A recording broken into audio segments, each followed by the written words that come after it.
Good evening, everyone. Thanks so much for your patience. All great things take time, and we have taken a little bit of extra time tonight, but it will be totally worth it after you hear tonight's speakers. I'm Dwana Horn. I'm Associate Dean in the College of Business at Texas Women's University. I also serve as Associate Professor of Management. I've been at TWU a little over 10 years. I teach in the graduate program at the Houston campus. So I teach in the MBA program. This segment tonight, this is our fourth session of the TWU Bold Leadership Speaker Series. And we have had some good topics that are of interest to women who are advancing to the C-suite. Well, tonight we have two women who have advanced to the C-suite. So we have a few good women to talk to you tonight about their leadership experiences in this session. This session is brought to you by the TWU Jane Nelson Institute for Women's Leadership and the College of Business at TWU. Both organizations within Texas Women's University have a mission to advance women into leadership positions. And that's what we're all about in the College of Business at Texas Women's University. We offer bachelor's degrees in all business disciplines: marketing, management, finance, accounting, sports management, healthcare administration. We also offer an MBA degree, 100% online, with a number of emphasis. We have emphasis on women in leadership, human resource management. We have emphasis on sports management, marketing. I know I'm leaving something out. Healthcare management. We also have a dual degree in healthcare administration and business administration, and we have a standalone degree in healthcare administration. So as you can see, we focus a lot on healthcare as well as women in leadership. I'm going to go ahead and introduce our speakers for tonight. We have two women who have reached the C-suite within their industries and within their organizations. And we have another phenomenal speaker who's going to moderate their conversation as they talk about their experiences. So just a little background on this speaker series. We've already talked about some things of interest to women leaders. We've talked about women competing within each other and the systems that create that competition. So we talked about crabs in a barrel. We've talked about leading in a virtual world and what that means, especially in this global pandemic. And we've also talked about imposter syndrome. So those feelings we cultivate within ourselves as a result of our environment that we're not good enough. So we've talked about how to navigate all those things, and you'll hear live stories tonight of women who have successfully navigated those things throughout their careers. I'm going to start off with our moderator tonight. Our moderator is L.A. Roberts. L.A. is a two-time international best-selling author, and she has more than 10 years of experience as a transformational speaker, breakthrough strategist, and executive consultant. She is also the founder and CEO of I Inspire Global. Her first book, From Breakdown to Breakthrough, Life After Death, has earned her a Platinum Author Award and features on major networks such as NBC, ABC, CBS, and Fox. She has also received the Valiant Warrior Award, among other honors. LA's second book, The Root Cause, A Journey to Heal Your Inner Child, released in August of 2019. In addition to ranking number one in 3 U.S. categories, she also ranked number one in France, German categories, and received a number one ranking in 2 Australian categories. Ms. Roberts is currently a radio personality on iHeartRadio with her show From My Heart to Yours, and she has received the honor of being named one of the top 50 most influential women by VIP Global Magazine. Everybody welcome L.A. Roberts, who's going to moderate our conversation tonight. Thank you for being here, L.A. Thank you for having me. Okay. The next person that I want to introduce is Wanda Thomas. Okay, welcome, Wanda. Wanda Thomas is the Executive Director of Catholic Charities Incorporated in Jackson, Mississippi. She holds a bachelor's degree and a master's degree in social work and has worked in the field in progressive positions for more than 20 years in positions that facilitated organizational change. She is a licensed clinical social worker and describes herself as being mission-driven with passion for serving others. And I'm sure a lot of more people will agree with that. She enjoys laying foundations that lead to paths of empowerment for the underserved populations, advocacy for policy changes, and being a voice for those in need. I just want to read off a few of her accomplishments since she has become the Executive Director of Catholic Charities. And I want to give you some background on when she became the Executive Director of Catholic Charities. She became the Director of Catholic Charities in summer of 2019. So we all know that she only had a few months before she was faced with a global pandemic. But even in the midst of that pandemic, she has done some amazing things for her organization. She has led her organization through reaccreditation with the Council on Accreditation, which accredits nonprofit agencies. She has expanded programs to reach more rural areas and populations in Mississippi. She has, in the midst of a global pandemic, she had 0 staff layoffs and 0 program closures. And not only that, she increased service to people who could not travel or access her services and to people who are in underserved populations. So Wanda enjoys developing and implementing strategic plans to increase and maintain efficient and effective organizational practices on the administrative and leadership side. And she is committed to serving the community and to being a servant leader to the team at Catholic Charities Incorporated. Everybody welcome Wanda Thomas. Okay, and then last but not least, I want to welcome Bindu Varghese. And I'll be remiss if I didn't start off by saying we claim her fully at TWU.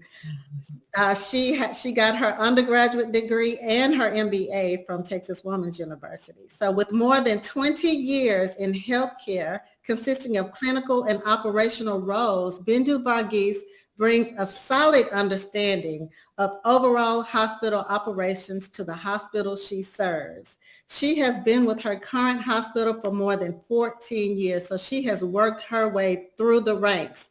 And she served as director of therapy operations for 8 of those years.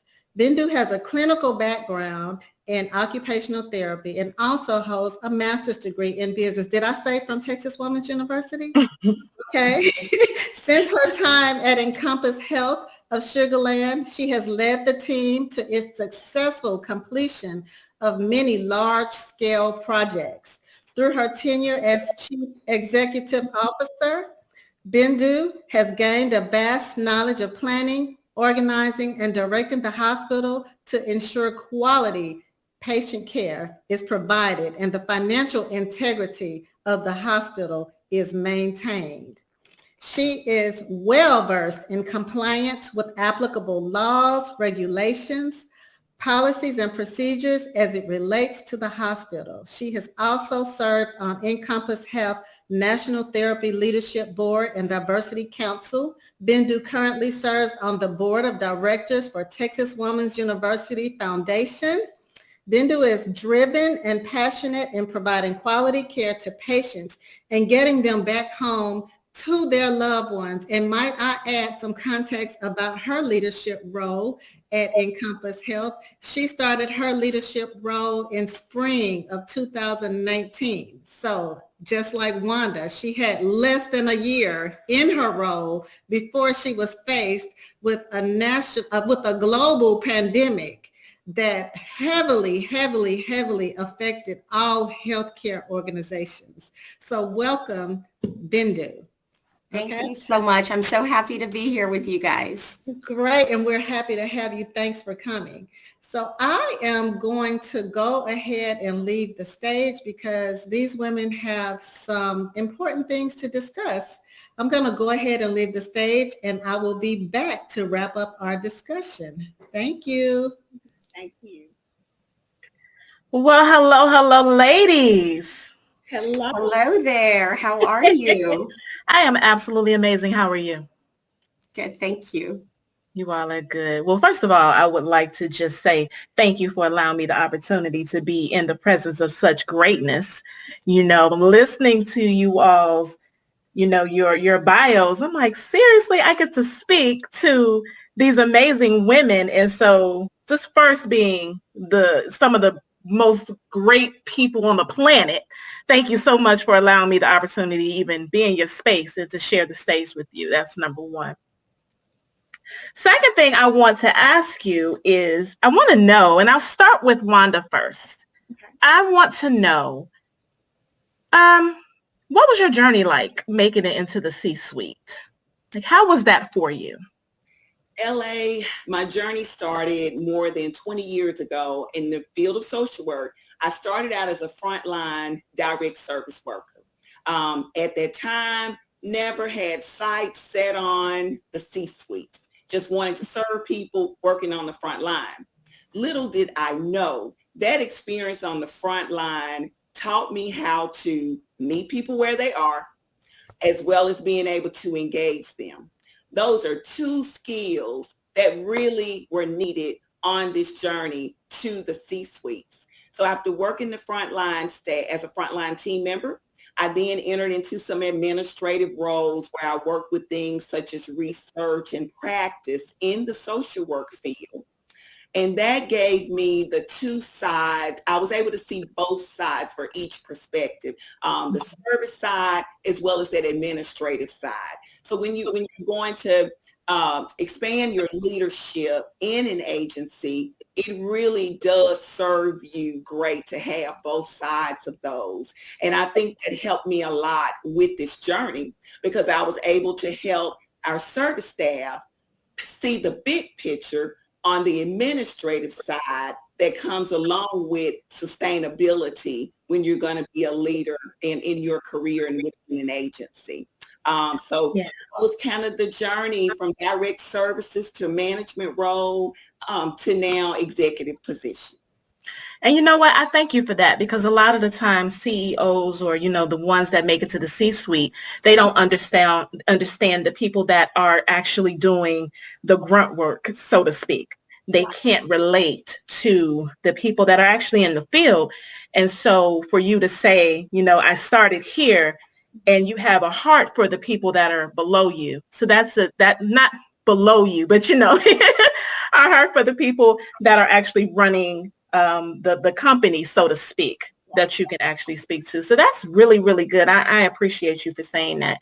So let me ask you, Bindu, what do you think attributed to your success in getting to the C-suite? Because there is a lot of people that want to be where you are, and not just a lot of people, but a lot of women, a lot of young girls that are looking to get into corporations and things like that. What do you think attributed to your success in order to make it into the C-suite? I think for me, LA, it was more of, much like Wanda said, I started off here in this hospital as just it's called a PRN occupational therapist. So it's as needed, not even full time. And so whatever job I did here when I started 14 years ago, I gave it my 150%, even when nobody's looking. Whatever I did, I put my heart and soul in it. When I was treating patients, I envisioned anybody that I treated as though they're my mother, my father, my brother, my sister. And so I think what I did is I just put in as my 150% in everything I did. And just like Wanda, I never imagined myself to be in this position. I pinch myself to this very day. I'm surprised I haven't burned down the hospital yet, but it's almost like when you do that, I think you get noticed. You know, you don't necessarily have to toot your own horn. Hey, I did this project, this and that. But it was more of people seeing things in me. So when positions opened up within this hospital, I was coaxed into, hey, Bindu, you should try and apply for this position. As much as I resisted as, you know, as a full-time OT, I moved to a lead OT. A couple years after that, I moved into the director of operations role. And all these roles I was coaxed into being into these roles because I think managers, supervisors, directors, you know which ones are your star players and which one will put in the work. And I truly feel like it's just me giving it my 150 in every role that I've done here at this hospital. You know what? What I'm hearing from both of you are you have servants' hearts. You actually just went into it and you just did your job.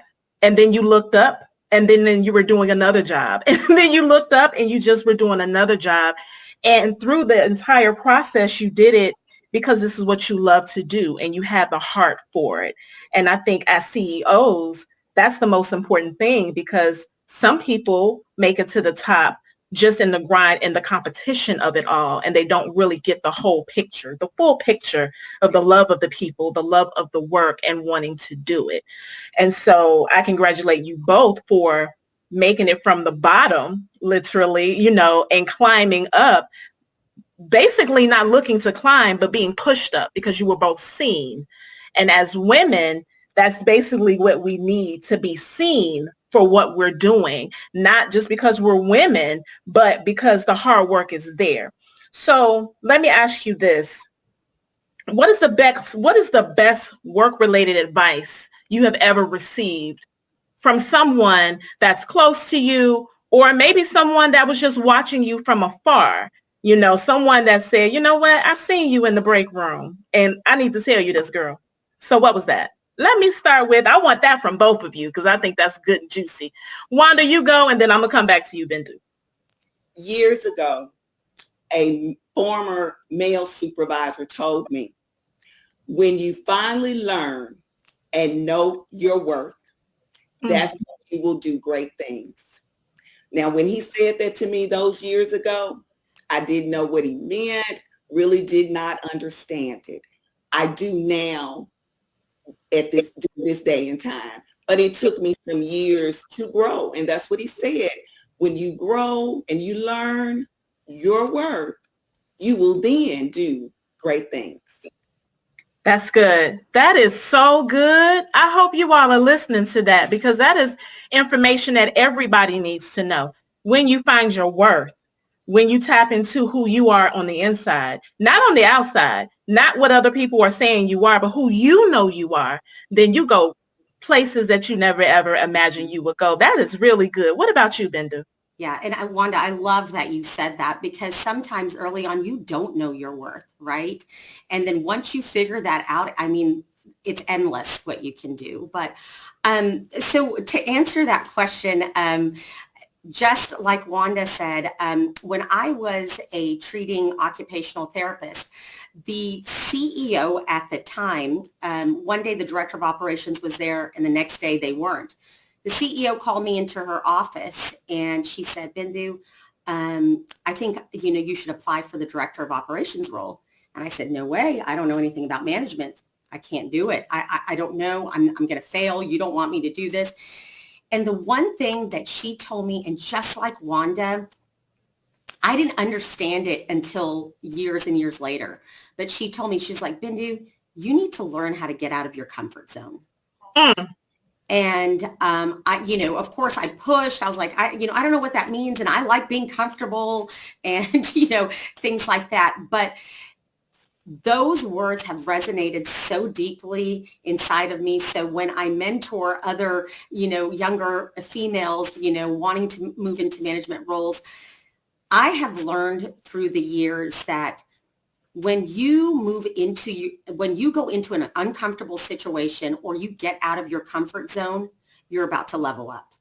Oh, yes. So and I'm a firm believer of that. So That's good. And getting comfortable with being uncomfortable, that's correct. because Right? nothing great happens in comfortability. Nope. You know, you can sit and you can be comfortable, and, you know, you can just going along. Right. Yeah. And And go ahead. And if just to Wanda's, what Wanda said, if you know your worth, if you really know your worth and what you're capable of doing, and you're put into a uncomfortable position or job or opportunity or project, but you know your worth, you know you're going to prevail, you know? Yes. Yes. And the stretching, you know, the stretching and the learning and the showing up, because a lot of people don't realize that you just showing up says a lot about you, and you're in that position because you're qualified. I had to tell someone that the other day. They were, I don't know if I can do this. Mhm. Well, you're here. So Yep. if you're here, then you're qualified. So don't second guess your qualification. Just put your head down, figure out what needs to be done, and move forward. That's right. But, oh, this is good. Listen, we got a question. Okay. We do have a question.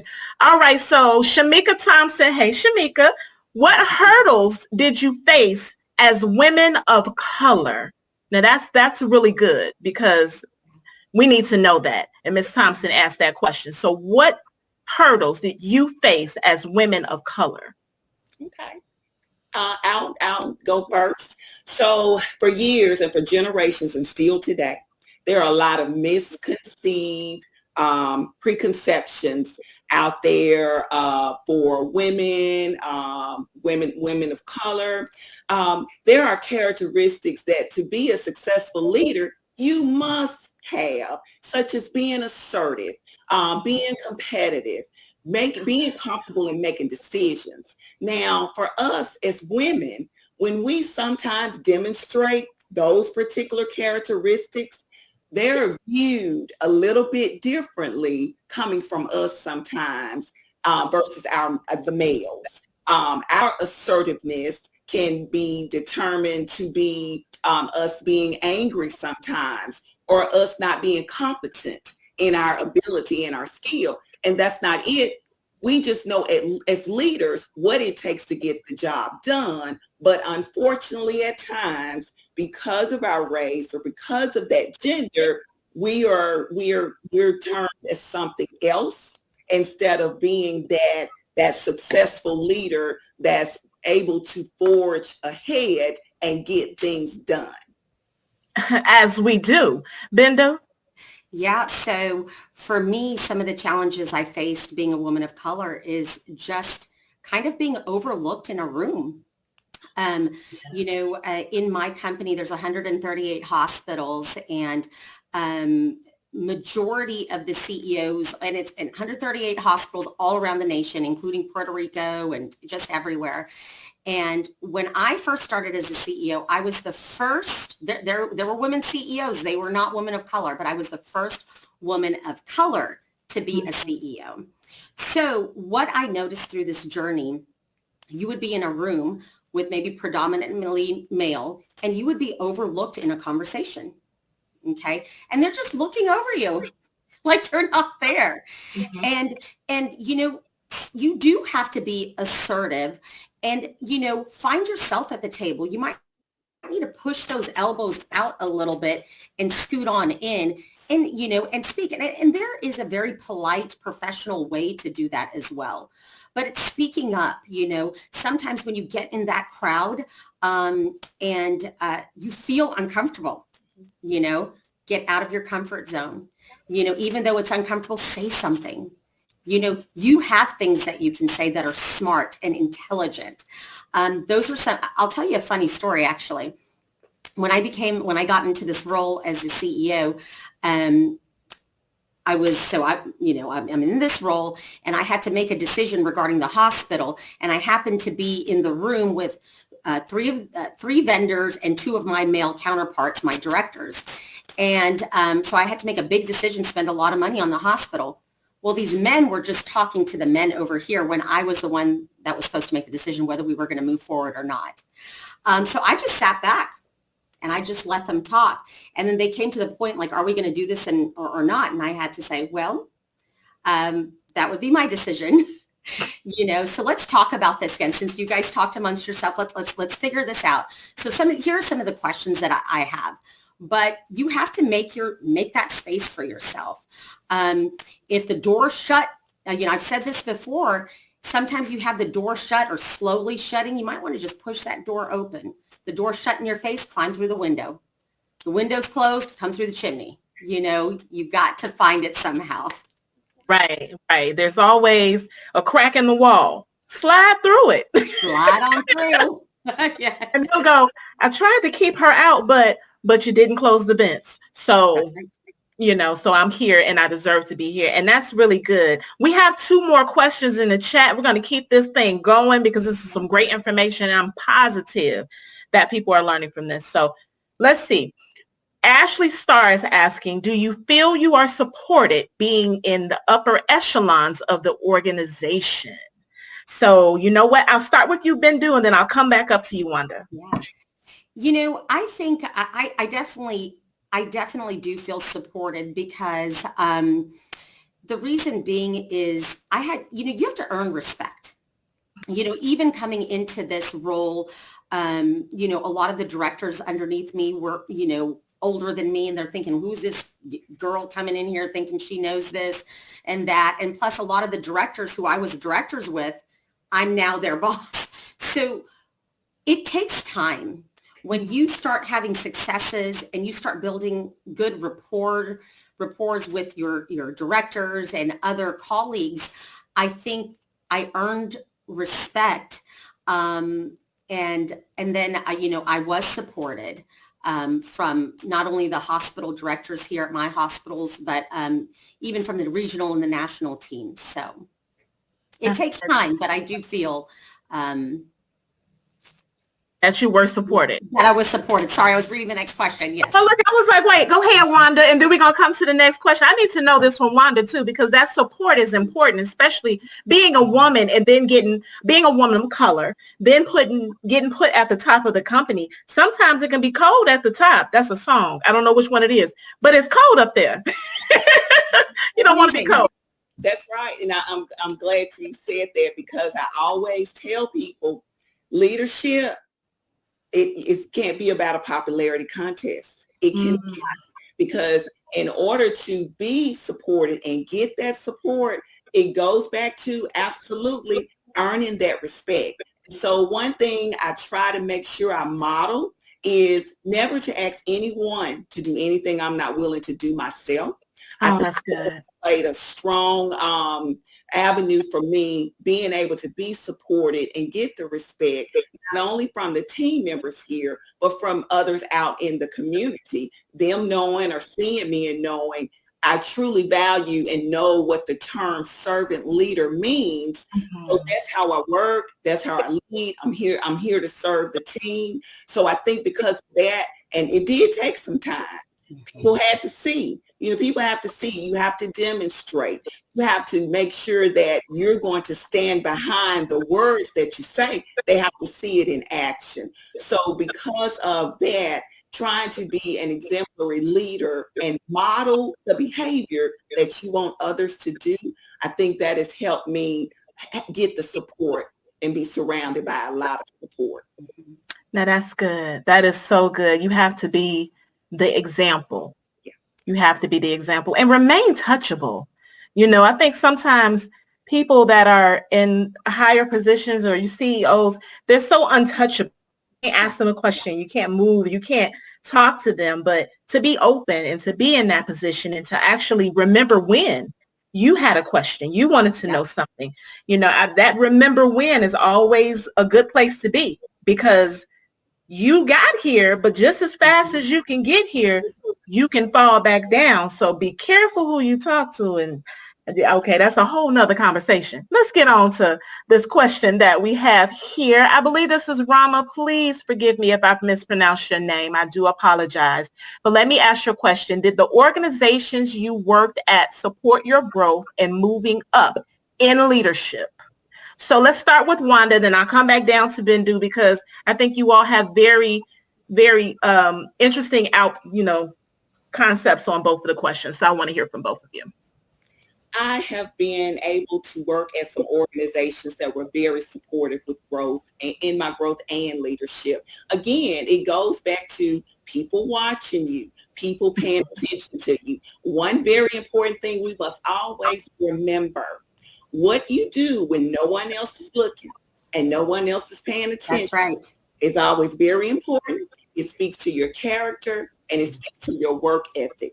So I've always tried to be a person who you do the right thing regardless of what anybody says. And because of that, the organizations I have been at have supported my growth and leadership. There have been times where positions posted, I didn't give them a second look, a second thought. And people approach, or the hiring manager would approach and say, "Did you not see that position post?" "Oh, yes, I saw it. But, I've just been in this one only 6 months, so I didn't think that, I needed to apply." There are others that have been here much longer than I have. So I thought that was who you had in mind. And so through their encouragement, I would then apply, and I would just go to the next step and the next step. But I always knew or believed a part of that was because of how my work ethic, how hard I work, and having that get it done attitude, willing to look for resolution and not always stuck on the problem. Yeah. That's good. That is so good. Bindu. I love that. And Wanda, the same thing. I mean, do the right thing when no one's looking. That's one of our values here in our hospital. And, as I mentioned before, I mean, you're just giving it your 150%. And if you're doing that, people are watching. Listen, I know who my superstars are here in this hospital, and should something come up, I'm going to do what people did to me and give them a chance as they did to me, and I think that's what it boils down to, is just putting in the work. And I love, Wanda, that you said being part of the resolution versus the problem. You have a lot of staff that, well, I'll just talk about myself. But, there would be a problem in the hospital. Let's just say when I was a director, and the other directors would complain and things like that. And instead of complaining, I would ask the CEO, I thought about this. What about if we did this? Do you think that this would help? Being part of the solution, and you get respected for that, instead of looking like, somebody who is always complaining, but you see the positive out of a horrible situation and you're helping, and yep. And that's the way I feel about that. Yeah. And yep. You know what? And that's really good, because you're reaching back and because you're paying attention as other people paid attention to you. And right. So you said you went to the CEO and said, well, why don't we try this? And now you are the CEO. And is a reason for that, because you came with solutions. It's almost like I didn't do it intentionally, but it's almost like getting on stage in a way. When you go above and beyond, even if it may not be something that's in your department, but there's an issue, you're in a board meeting and you hear an issue going on, and they can't figure it out. But even if that isn't in your department, you might lend a helping hand. Hey, I noticed this, but I could definitely help you out if this, whatever it sounds like, but you're going above and beyond and helping the team, even though it's not one of your job, essentially. Yes. Yeah. And that reach back is so important. Mentoring is so important, especially for us as women.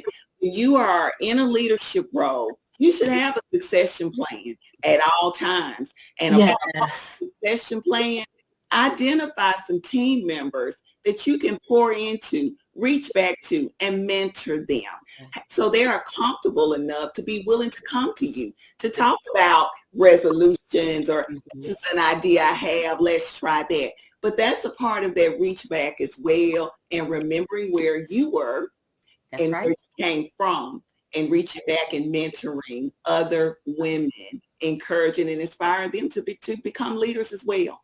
Yeah. Yes. And I have a question. We have a few more questions, but I do have a question. Do you find that women of color find it harder to approach leadership for assistance with, moving up, or, or feeling maybe that they're going to be slighted? Have you ever felt that in any position that you might have, like, okay, they might look at me a little crazy because I'm asking this question, or it may be just not popular to do? They kind of stay quiet. Some cultures, the culture is such in a manner where you would not feel comfortable asking or inquiring about another role. That culture being that we worked a long time over the past maybe 2 years here, 2.5 years, to work on changing our culture, having a trauma-informed culture. That way team members know you genuinely support them. So you have to make the culture comfortable to team members, for them to be comfortable to ask questions or to approach you without having a fear of being slighted. It goes back to that culture and people understanding, yes, you're running a business. Yes, we have to get the business done. However, it's also important to have emotional intelligence. Know your team, know their personalities, know who you're working with. Each person has to, a lot of times, be treated differently. So you can't treat everyone the same. And you have to, be able to make people feel comfortable and make sure that the culture is so that it's comfortable enough for people to be comfortable with asking questions or approaching. I've been places where that culture was just not. Yeah.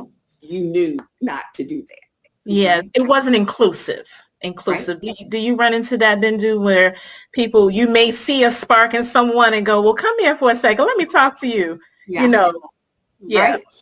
So, and I think it just exactly, to reiterate what Wanda said, is just having that culture of, being able to communicate with your team. So I have 15 directors, and I make sure I have a one-on-one with each of them every other week. And my conversation with them is, how are you doing? Are there any issues that I can help you out with? What can I do to help you? And I'm opening those conversations. Where do you see yourself? Is this where you're going to land? Where do you see yourself in the next 5 years? Or what are your ambitions? And you're understanding who they are, opening up that dialogue to where they feel supported. They feel like they can come to you. They don't feel scared to come to you. And I think that's important to build that inclusion within an organization. That's good. Thank you for that. We have some more questions. Annie is asking, what advice do you give to young women who are balancing family responsibilities, work obligations, and civic engagement? Great question, Annie. Let's see. Go ahead, Wanda. I can definitely talk about that because I just made some recent changes in my own life to balance things better. Yeah. So it is it can balance it. I had to start intentionally looking at the time spent with work and volunteering and other things, and then comparing it to the time that I had available for hobbies for my family, where of course I realized the hobby part was lacking, the time I was able to spend with that.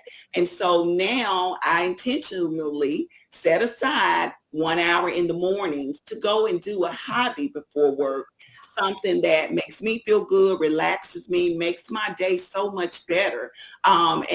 Women in roles and leadership roles, we juggle a lot. We're multitasking. Many of us have families. We have children. We're trying to get the work done as well. And we may have other volunteer activities that we are involved in. But it is so important. Self-care and mental health. We have to find something that allows us to have some time just for us. And that 1 hour, just that 1 hour a day in the mornings has made all the difference in the world for me. And with work-life balance, it's made a big difference. That is so good. That is so good. Oh, hi, Dr. Horn, you're back. It was just getting good. I know. Hello, this has been great. The time just flew by. Like, where did the time go? Wow. Okay. So, well, this has been a wonderful conversation, and thank you for sharing your experiences and being candid with our audience about your journeys. This has been really important. I do have a personal connection with each of these CEOs. So, Wanda, hold on, my screen has disappeared. Where's my screen? I see you though. Yeah, I said we still see you. Okay.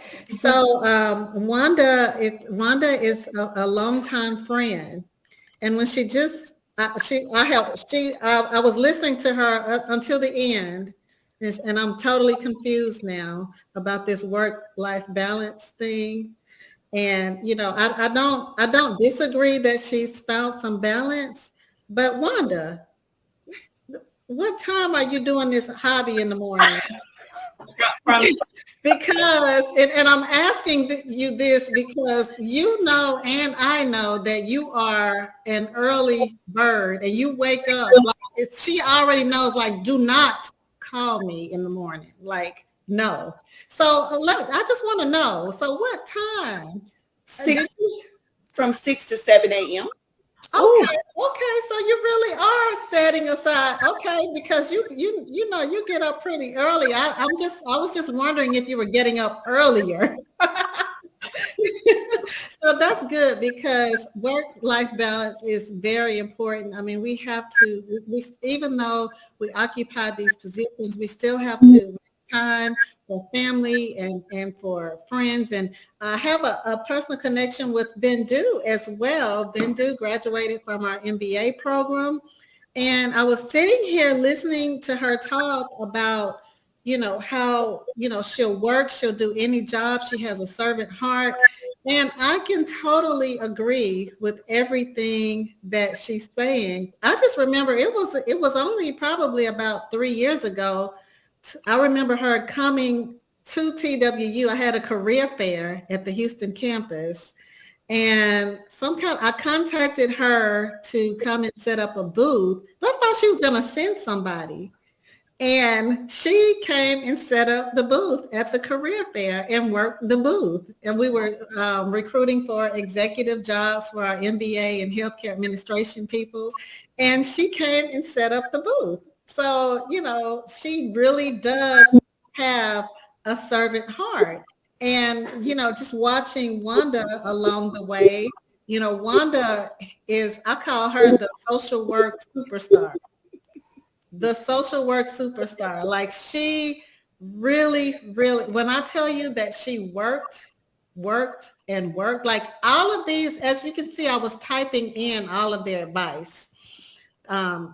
I can't even remember everything that I typed in, but I was typing in all of their advice, and they truly do live by this advice. And ladies, I don't even know if you remember everything that you said. So in my recap, I am going to go ahead and read some of these comments that I was typing in that came straight from you.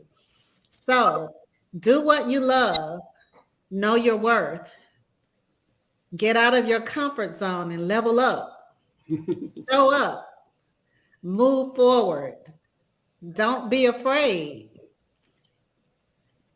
Somebody acknowledged that sometimes there is an imposter syndrome creeping in, but we know that we have to reject that. Find yourself a place at the table. I love that. Find yourself a place at the table. Speak up.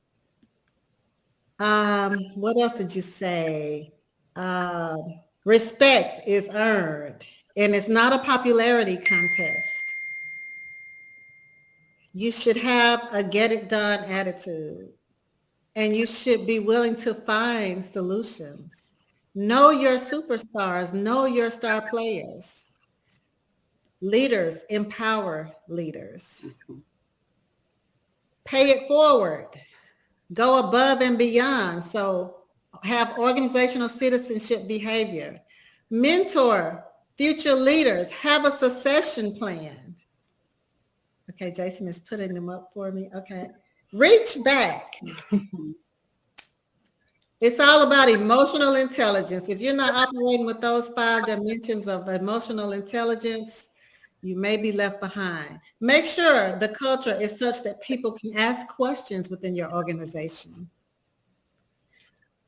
Strive for an inclusive environment. So these are all of the things that you all have taught us. I mean, next time I have to teach business leadership, I think I'll just invite you all to teach the class for me, because these are all of the things that we teach in organizational behavior and business leadership classes. So we have really enjoyed your conversation, and we have gotten tons of advice. I want to know if there was one thing that you would say made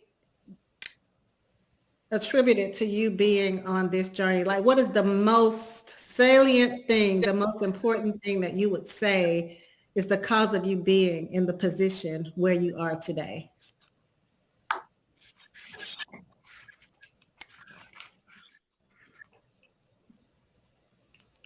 Well, I guess I'll go first. And, I don't know if I'm everybody at once. Go ahead. I had to think about this because I don't know if we're, I'm not trying to talk about religion, but if I had to say anything, God attributes everything that I do is because of God. But that's just me. But if I had to take religion out of there and think of my next thing, as I mentioned, is just putting in the work, even when it gets hard. Just pushing through that storm, because you'll end up in green pastures on the other side. Well, Bindu, I'm happy that you said God and that you mentioned your faith, because none of us can reach high if we're not grounded to begin with. So none of us can go high. You have to be grounded in order to even go high. And you stay grounded through your faith and through your work ethic. So I appreciate that advice. I think a lot of us need to hear that. That's right. Okay. Wanda, what would you say? Definitely, again, all God. And when you're not willing to conform to what those around us are doing, especially when you know it's not right, because your reputation precedes you. So that has played a part in it as well. That work ethic, being viewed as a self-starter, be a self-motivator, someone who's willing to take initiative and does not wait for directions and not quick to attempt to accomplish things on your own. So all of that, I feel like has played a part in me being in this position, but definitely God is the one who put me here. Yeah. So you have a very, very strong core work ethic, regardless of any education, regardless of any of your high level experiences, regardless of any of it. The core of who you are as a leader is directly connected to your core work ethic that you probably had when you were working at Wendy's. Right. I remember. Yes, first job. Okay, so it's all about work ethic, all right, and I know, I know her first job was Wendy's. I know her second one was Foot Locker because I worked there with her. Got me a job, so she does reach back like she said she did. That's awesome. LA, if there were any words of wisdom that you would leave with our audience. Now, I know there was one thing that you said while you were talking. You said, do what you love, and you said, and love the people as well. So you acknowledge that, you have to do what you love, but you also have to love and care about the well-being of people who you have to work with and through. And I really appreciated that advice. Is there any other advice that you'd like to give our audience? Be kind to yourself through the process. So whatever level you are at, whatever you are trying to do or wherever you're trying to go, you will get there, but you have to be kind to yourself. You have to be patient with yourself and realize you're not in a race with anyone, because what's for you is for you and nobody can take it away because God is my anchor and that's what keeps me grounded. So I have to remember that. You're not in competition. I love that. And that is one of the things that I believe wholeheartedly. What's for you is for you. For you. And you can Whether throw you as want it or many not. tantrums, right? And you can throw as many tantrums about positions you didn't get or opportunities that you felt like you deserve. You can throw as many tantrums about it as you want. You can file lawsuit after lawsuit after lawsuit. But if it wasn't for you, it wasn't for you. It wasn't for you. And guess what? In many cases, you should be glad you didn't get it. Because if it's not for you and it's not designed for you, it's not going to be easy. It's going to be an uphill climb. It will. Okay. There have been doors slammed in my face, and hindsight, looking back, I'm so happy that those doors were slammed in my face. I would not have been successful. And I totally agree with that. Okay. Well, this has been an outstanding conversation. I'm sure that our audience has learned, and just having access to talk to you all and hear your personal journeys is just invaluable. So I really appreciate your time. I know that you ladies are busy. I can see that both of you are still at the job right now. It's almost 7:00 at night, and I can see that you all are still at the job. So we really, really appreciate you taking the time to speak to our audience tonight and just to inspire. Hopefully people in this audience are inspired to know that you can work your way up through these organizations to reach the C-suite, that you can reach the top, that there is more in store for you, but it comes through some of the basic things. It comes through work ethic. It comes through faith. It comes through hard work. It comes through caring about people. You have to do what you love and love what you do. You have to make sure that you're reaching back. You have to make sure that you're mentoring other people, helping other people, empowering other people. And I think that that's what we've definitely seen from you all tonight. And I want to say thank you, thank you, thank you. All right, you all, this ends our 4th session of the TWU Bold Leadership Speaker Series. We will take a break next week for Thanksgiving, but we will be back on November 30th when we will speak with Raquel Lewis, who is the newly appointed Board of Directors at Centerpoint Energy. And that conversation will be moderated by Marie Gilio. So please come and hear what Raquel has to say, because her journey is very interesting too, and it will be beneficial to you. Thank you, ladies. Thank you.